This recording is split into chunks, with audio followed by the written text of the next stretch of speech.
चलिए बेटा आगे देखते हैं क्वेश्चन नंबर 12 ऑफ एक्सरसाइज 9.1। ठीक है बेटा, यहाँ पर देखिए क्या गिवन है।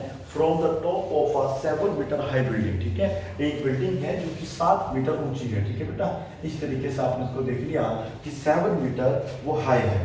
आगे क्या कहता है, the angle of elevation. Angle of elevation मतलब क्या होता है, जब हम नीचे से ऊपर की तरफ देखते हैं। ठीक है, और कहाँ से देख रहे हैं हम लोग, उस बिल्डिंग के टॉप से देख रहे हैं। ठीक है, और एंगल ऑफ एलिवेशन से ऊपर को जाएगा, मींस यहाँ पे जो टावर दिया हुआ है, केबल टावर जो दिया है वो निश्चित बड़ा है आपका किससे बेटा, बिल्डिंग से। ठीक है, बिल्डिंग से बड़ा है आपका टावर। पता कैसे चला, क्योंकि हम लोगों को उसने बताया from the top of 7 metre high building, 7 metre high building के टॉप से यदि हम देखते हैं the angle of elevation of the top of a cable tower is 60 degree. तो यहाँ से अगर मैं ऐसे देखूंगा तो क्या बन जाएगा, 60 डिग्री। तो यहाँ पे आप लोगों का क्या है बेटा, यहाँ पर आप कुछ भी नहीं है, तो इस तरीके से आप लोगों को एक वर्चुअल लाइन खींचनी होगी। समझ में आ गया। हाँ, ये लाइन जो है, जैसे ये आपके यहाँ ग्राउंड है, जो लेंथ ये होगी सेम ये होगी, ध्यान रखना। ठीक है, अगर ये 10 मीटर आएगा तो ये भी कितना हो जाएगा आपका, 10 मीटर आ जाएगा, ध्यान रखना है। और भी इंफॉर्मेशन है, देखिए क्या कहता है, and the angle of depression of its foot. और यदि उस टावर के फुट पे हम देखते हैं वहीं से तो from the top of the building, ठीक है बेटा, तो वो एंगल आता है 45 डिग्री। कितना आता है बेटा, 45 डिग्री। 45 डिग्री के बारे में मैंने आपको बता रखा है। यदि ये 45 डिग्री है तो यहाँ पर 90 एंगल बना होगा, तो ये वाली जो लेंथ होगी इस लेंथ की क्या होगी बेटा, बराबर होगी। लेकिन जब बराबर होगी, जब ये एंगल कितने डिग्री का होगा, 45 डिग्री का होगा। समझा बेटा आप लोगों को। Determine the height of the tower, हमें इस टावर की क्या निकालनी है बेटा, हाइट निकाल रखी। ठीक है, सेम फिगर मैंने पहले यहाँ पे बनाया हुआ था। ठीक है, वो रफली मैंने आपको समझा दिया है। ठीक है, आगे चलते हैं। इसमें आगे क्या करना है ये आपको समझना होगा। ठीक है, तो हमें ये हाइट निकालना है। ठीक है बेटा, तो देखो इसको निकालने का तरीका क्या है, ये तो कंफर्म है। अगर ये बेटा आप लोगों का कितना है, ए भी 7 है, तो फिर ये भी कितना हो जाएगा आपका, 7 मीटर हो जाएगा। ठीक है, अब हमें क्या निकालना है, कि डी निकालना है। यदि हमारे पास डी आ जाएगा तो मैं दोनों को ऐड करके ये वैल्यू निकाल दूंगा। ठीक है, तो अभी मुझे ये तो कंफर्म है कि ये 90 का एंगल बनाया यहाँ पे बेटा, इस तरीके से वर्चुअल लाइन मैंने खींची थी। तो यहाँ पे अगर 90 का एंगल है, यहाँ पे ये पूरा, ये नहीं 45, ये तो पूरा, ये इतना 45 है, ये पूरा पूरा कितना है, 90 डिग्री होता है। ठीक है बेटा, उसमें से उसने आधा एंगल दे रखा है हमें 45 डिग्री। ठीक है, तो पहला क्वेश्चन करेंगे तो मैं आपको समझाता रहूंगा कैसे कैसे करना है। ठीक है, तो छोटा फिगर तो इसमें यही मान लेते हैं। ठीक है बेटा, तो हम लोग क्या लेते हैं, पहले लेंगे in triangle A C B या ए बी सी, कोई फर्क नहीं पड़ता। तो लिखेंगे यहाँ पर इन ट्रायंगल, क्या लिखेंगे बेटा, A B C, triangle A B C में। ठीक है, ट्रायंगल ए बी सी में हमारे पास एंगल, देखो हमें बस केवल इसकी और इसकी बात करनी है। ये क्यों निकालना है, क्योंकि हमें देखो ये निकालना है। ये निकालने के लिए मुझे ये लेंथ चाहिए है ना बेटा, और ये लेंथ कब मिलेगी, जब मेरे पास ये होगी। अगर मेरे पास बीच निकल जाए तो ये तो इसके बराबर हो ही जाएगा। ठीक है, तो पहले ट्रायंगल एबीसी की मदद से हम लोग क्या निकालेंगे बेटा, बीसी निकालेंगे। समझा है आप लोगों को। तो यहाँ पर हम लिखेंगे क्या बेटा, tan थीटा, नहीं पहले, हाँ ठीक है ठीक है ठीक है, tan theta is equal to हम लिख लेंगे, क्या लिख लेंगे बेटा, आपका ये रहेगा ए बी अपॉन में हो जाएगा बी सी। इतना तो आप लोगों को सबको करना आ गया होगा, है ना बेटा। जहां पर देखो 90 का एंगल बनता है, ठीक है, इस ट्रायंगल की बात कर रहा हूं मैं, केवल इस वाले ट्रायंगल की, तो यहाँ पे 90 का एंगल नहीं बन रहा है। ठीक है, 90 यहाँ बन रहा है। ठीक है, तो मैं यहाँ पर जो 90 है, ये दो साइडों पे मिलकर बना होगा। ठीक है बेटा, इस पे बना होगा, एक ए बी पर एक बी सी पर, तो ये माना जाएगा आपका परपेंडिकुलर, ये माना जाएगा बेस। रीजन क्या होता है, जो एंगल बनता है, एंगल के सामने हमेशा परपेंडिकुलर होता है, 90 के सामने हमेशा हाइपोटेनस होता है, और नीचे जहां पे एंगल बनता है उसे हम क्या बोलते हैं बेटा, बेस बोलते हैं। समझ में आ गया। ये 45 डिग्री आपको गिवन है, ए बी की वैल्यू आपके पास 7 है, बी सी हमें बेटा यहाँ से फाइंड करना है। ठीक है, इसकी वैल्यू 1 होती है, तो इससे हमें क्या मिल जाएगा कि आप लोगों की जो बीसी है वो कितना हो जाएगा, 7 मीटर हो जाएगा। ये बीसी है, इसको पोलियो मार गया था, अब मैंने ठीक कर दिया है। चल आगे बेटा आप लोगों को, तो बीसी इक्वल टू कितना हो गया आपका, 7 मीटर। अगर ये 7 मीटर है, मुझे आप बताइए थोड़ी देर के लिए, तो फिर क्या ये पूरी लेंथ भी 7 मीटर नहीं हो जाएगी? बिल्कुल हो जाएगी, निश्चित हो जाएगी। तो अब हम लोग जो है ट्रायंगल लेंगे ए डी ई, क्या लेंगे बेटा, ट्रायंगल इन ट्रायंगल हो जाएगा आपका ए डी ई, है ना बेटा, यहाँ पर होगा ए डी ई। इसमें भी क्या लगेगा आपका tan theta is equal to हमारा क्या आ जाएगा बेटा, ये है इसमें परपेंडिकुलर, ये है इसमें बेस, ठीक है। तो पहले परपेंडिकुलर की वैल्यू है आप लोगों की DE, तो आप यहाँ पर लिखेंगे DE अपॉन में हो जाएगा AD, ठीक है। tan थीटा, थीटा की वैल्यू आप लोगों को गिवन है 60 डिग्री इस बार बेटा, और DE हमारे पास है नहीं, निकालना है, और AD भी हमारे पास नहीं था रिलेटिव में, लेकिन हम लोगों ने BC निकाला जो कि 7 मीटर आया, तो ये भी कितना हो जाएगा आपका बेटा 7 मीटर हो जाएगा। इसकी वैल्यू होती है √3 इज इक्वल टू हो जाएगा DE, ये D है बेटा, DE अपॉन में होगा 7, नीचे माने कि 1 और कर देंगे क्रॉस मल्टीप्लाई, ठीक है। तो DE आपका कितना आ जाएगा बेटा, हमारे पास टोटल आ जाएगा 7√3, मल्टीप्लाई कर देंगे, इस तरीके से आपका DE भी आ जाएगा। इसे भी चाहे तो आप मीटर लिख सकते हैं, ठीक है।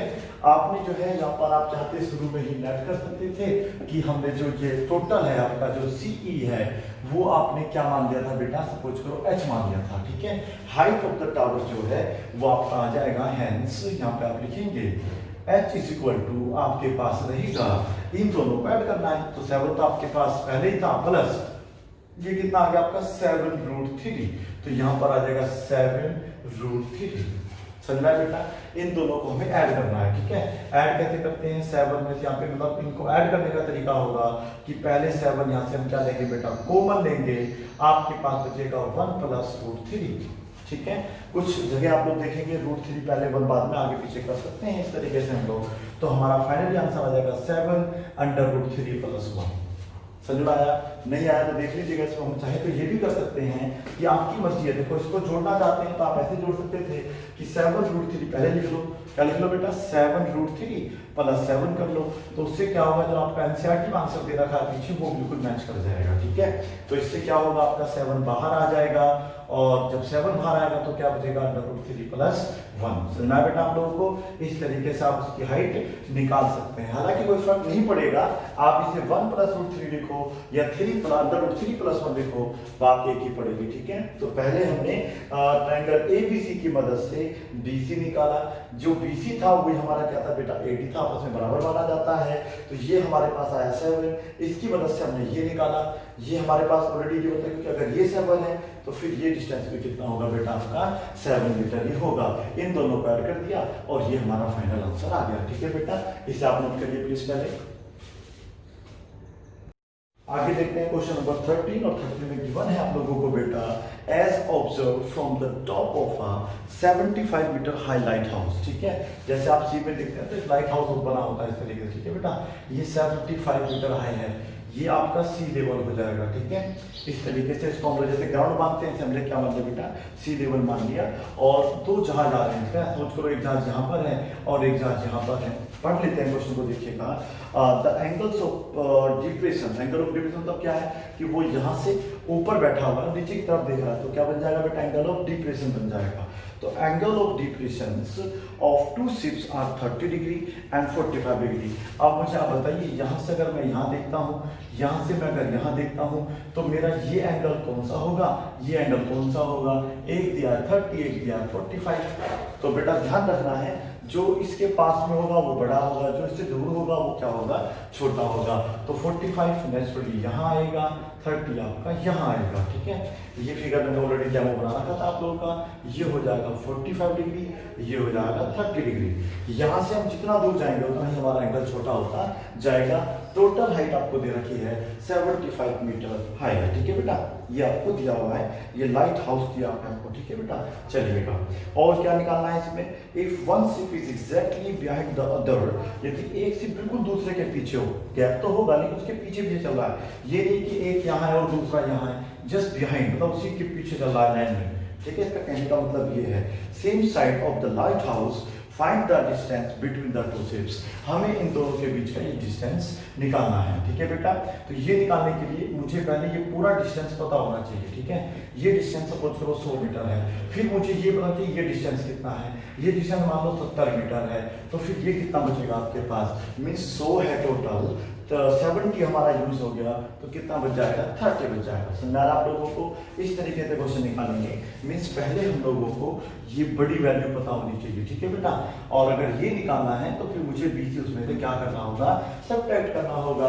तो पहले मैं क्या निकाल लेता हूँ, बी से निकाल लेता हूँ। बीसी किस ट्रायंगल में, छोटे वाले ट्रायंगल में है। मैंने कहा था कि आप जनरली जो क्वेश्चन करते हैं पहले छोटा वाला ट्रायंगल लिया करो। तो इन ट्रायंगल ए क्या नाम है इसका बेटा, BCD, ठीक है। बड़ा ही इजी और एक सिंपल क्वेश्चन है। कैसे सोल्व करना है देखना है। tan थीटा मैंने कहा जाता है, tan थीटा यूज होता है क्योंकि यहाँ 90 का एंगल बना होगा, ठीक है बेटा। तो ये साइड और इस साइड की हम बात करेंगे तो हमें निश्चितता क्या करना होगा बेटा, tan थीटा ही लगाना होगा। तो ऊपर क्या हो जाएगा आपका CD, नीचे क्या हो जाएगा BC। थीटा कितना है मुझे बताइए, थीटा है आप लोगों का 45 डिग्री, ठीक है। तो ये 75 गिवन है, इस बार आपको BC हमें निकालना है। ध्यानपूर्वक देखेंगे ये वैल्यू 1 हो जाएगी। ये है 75 अपॉन में BC। 1 क्यों हुआ, क्योंकि tan 45 की वैल्यू क्या होती है आपकी 1 होती है। यहाँ पर हम लोगों को 1 मानना है, ऐसे क्रॉस मल्टीप्लाई करना है और BC हमारा आ जाएगा 75 मीटर। मुझे उम्मीद है कि आपको समझ आ गया ये 75 मीटर है। अब हमें ये पूरी लेंथ निकालनी है, ठीक है। जितनी भी पूरी लेंथ आएगी उस लेंथ में से 75 को सब्ट्रैक्ट कर देंगे और हमारा ये वाला आंसर आ जाएगा, ठीक है। चलिए आगे आप कौन सा ट्रायंगल लेंगे बताइए। आप वो ट्रायंगल लेंगे जिसमें 90 का एंगल बन रहा होगा, ठीक है बेटा। ट्रायंगल तो लेंगे तो हम ये भी दे सकते हैं, नो प्रॉब्लम। ट्रायंगल ले सकता हूँ मैं ABD, लेकिन मैं इसको ले लूंगा क्योंकि यहाँ पर 90 का एंगल नहीं बन रहा है, ठीक है। क्योंकि ये 45 है तो ये एंगल 135 बनेगा। दिमाग लगाइए, डिनर पेयर ऑफ एंगल से ये एंगल कितने डिग्री का होगा, 135 होगा, नहीं होगा बेटा, क्योंकि पूरा 180 होता है, 45 आपका उधर है तो इधर कितना रहेगा 135। तो जहां पर 90 एंगल नहीं बनेगा वहां पर ये फॉर्मूले यूज नहीं होते हैं। तो इसलिए हमें वो ट्रायंगल लेना है जिसमें 90 का एंगल भी आ रहा हो। तो हम पूरा ट्रायंगल लेंगे ACD, क्या लिखेंगे, इन ट्रायंगल ACD चलेंगे बेटा। इन ट्रायंगल ACD, ठीक है बेटा। यहाँ पर आएगा ट्रायंगल ACD, इसमें भी क्या लेंगे बेटा, tan थीटा, ठीक है। और tan थीटा के लिए क्या करना होता है, पहले परपेंडिकुलर लेना होता है जिसका नाम है CD, ठीक है बेटा। यहाँ पर आ जाएगा आपका CD अपॉन में पूरा आ जाएगा बेटा AC। अब AC जो है दो चीजों से मिलकर बना हुआ है। किससे मिलकर बना हुआ है, एक तो AB से और एक BC से, ठीक है। उसको ऐसे लिखेंगे आगे। पहले बताओ थीटा कितना दे रखा है CD में, 30 डिग्री दिया हुआ है। तो मैं यहाँ पे क्या लिख लूंगा, tan 30। CD कितना बेटा 75। और मैंने क्या कहा आप लोगों को, AC जो है, AC ना लिख के हम क्या लिखेंगे AB प्लस BC, ठीक है। उससे हमारा क्वेश्चन सोल्व हो जाएगा क्योंकि हमें AB निकालना है, AB प्लस BC। अब हम देखेंगे इसकी वैल्यू कितनी होती है, 1/√3। 75 आपका सेम रहेगा। AB हमें फाइंड करना है, BC हमें गिवन है। BC कितना गिवन है बेटा, 75 गिवन है, निकाला था मैं थोड़ी देर पहले, फाइंड किया था बेटा। यहाँ पर देख लीजिएगा BC कितना आया था, 75 मीटर आया था। अब हमें क्या करना है, इसको क्रॉस मल्टीप्लाई, ठीक है। तो ये हो जाएगा हमारा कितना बेटा, AB plus 75 is equal to होगा 75√3, ठीक है। अब हम इसको कहाँ भेज देंगे, इधर भेज देंगे। तो बस आगे सिंप्लीफाई होकर आपका आंसर आ जाएगा 75√3 माइनस 75। इन दोनों में से क्या कॉमन हो जाएगा, AB इक्वल टू आ जाएगा 75 अंडर रूट में ब्रैकेट में आपके बचेगा √3 माइनस 1। तो आपको आता ही हुआ करना। तो AB कितना आ गया बेटा आप लोगों का 75 अंडर रूट में, सॉरी ब्रैकेट में अंडर√3 माइनस 1 आ गया, ठीक है। तो ये वाला जो हमारा आंसर आएगा वो आएगा 75 ब्रैकेट अंडर√3 माइनस 1 मीटर। समझ आया? इस तरीके से आपको क्वेश्चन करना है। पहले आप लोगों को ट्रायंगल BCD से क्या निकालना था, BC निकालना था, ठीक है। BC को निकालना था क्योंकि हमें AB चाहिए। तो AB के लिए पहले मुझे पूरा क्या चाहिए था, AC, ठीक है बेटा। तो AC से मैं क्या निकाल दूंगा, BC निकाल दूंगा। तो मेरे पास क्या बच जाएगा, AB बच जाएगा, ठीक है। इस पर क्वेश्चन को नोट कर लीजिएगा। Thank you so much for watching, bye bye and take care, keep practising.